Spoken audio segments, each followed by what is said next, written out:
এই দুনিয়ার পুরো জীবনটা এটা হচ্ছে লালসাময় একটা জীবন, লোভ, মরিচিকা, মায়াজাল।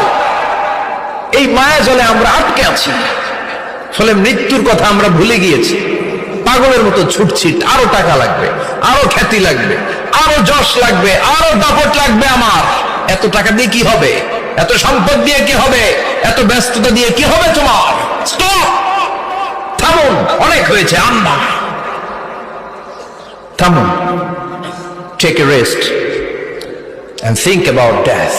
Think that you have to go back to your Lord. একটু বসেন না, একটু ভাবেন যে আমাকে চলে যেতে হবে, চলে যেতে হবে। এই কোলাহল, এই ব্যস্ততা, এগুলো থাকবে, থাকবো না আমি। সাইয়েদনা ওমর ফারুক বলেছেন, মুতু ক্বাবলা আন তামুতু, মরার আগে একবার মরো। হাসিবু ক্বাবলা আন তুহাসাবু আলাইকুম, তোমার হিসাব নেওয়ার আগে তুমি একবার নিজের হিসাবটা করো না। কাগজ বের করে একটু লিখো না কি কি ভালো কাজ করছিলা, যেগুলো দিয়ে নাজাতের ওসিলা হতে পারে। 1 2 3, আর কি কি আকাম কুকাম করছো দেখো না।